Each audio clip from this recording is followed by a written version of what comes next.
এতিয়া আমাৰ কথাটো হ'ল জয়ন্তমল্ল বৰুৱা, আপোনাৰ পত্নীয়ে কোনখন ফাৰ্ম খুলিছে, ক'ত খুলিছে, কিমান মাটি আছে, নলবাৰীত খুলিছে নে? আপোনাৰ সমষ্টি নলবাৰী সমষ্টিৰ অধীনত খুলিছে নে অন্য বেলেগ ঠাইত খুলিছে? আৰু যদি তেওঁ এই টকাখিনি পাইছে কি গ্ৰাণ্ডত পাইছে, সমষ্টি ভিত্তিত পাইছে নে অন্য ঠাইৰ কাৰণেও পাইছে, এই কথাবোৰ ক্লিয়াৰ কৰক। মাটি ক'ত আছে, কিমান আছে, এই মাটিখিনিৰ তদন্ত হ'ব লাগে। কেতিয়া কিনিলে, কেনেকৈ কিনিলে, এই ফাৰ্মৰ মাটিবোৰ কেনেকৈ আহিল, ক'ৰ পৰা আহিল, হঠাৎ ফাৰ্মখন কেনেকৈ হ'ল, কেইবছৰ আগৰ ফাৰ্ম, এই কথাবোৰো তদন্ত হওক, মুকলি কৰক। আৰু মন কৰিব, যদি মন্ত্ৰীৰ পত্নীয়ে ব্যৱসায় চলাবলৈ সক্ষম, তেতিয়াহ'লে এই কথাবোৰৰ উত্তৰ তেওঁ দিয়ক।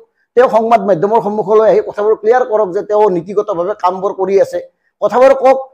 এতিয়া আমাৰ প্ৰশ্নটো হ'ল, বেপাৰখন কোনে চলাইছে, মন্ত্ৰীয়ে চলাইছে নে তেওঁৰ পত্নীয়ে? যদি পত্নীয়ে চলাইছে, মন্ত্ৰীয়ে ইমান বেছি আগ্ৰাহী হৈ এই কথাবোৰৰ উত্তৰ দিয়াৰ প্ৰয়োজন কিয় অনুভৱ কৰিলে? তেওঁ ক'ব লাগিছিল যে মোৰ পত্নী সোধা, তেওঁহে ক'ব।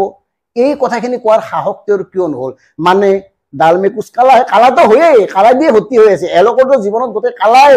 এই কালাবোৰ ঢাকি থবৰ কাৰণে বগা চাৰ্টত পিন্ধি থাকে। গতিকে এই কথাবোৰ আমাৰ দৰে সাধাৰণ জনতাই ক'লে নুশুনে। কিন্তু এই কথাবোৰে অপ্ৰিয় সত্য, এই কথাবোৰ ঘটি আছে বৰ্তমান সময়ত।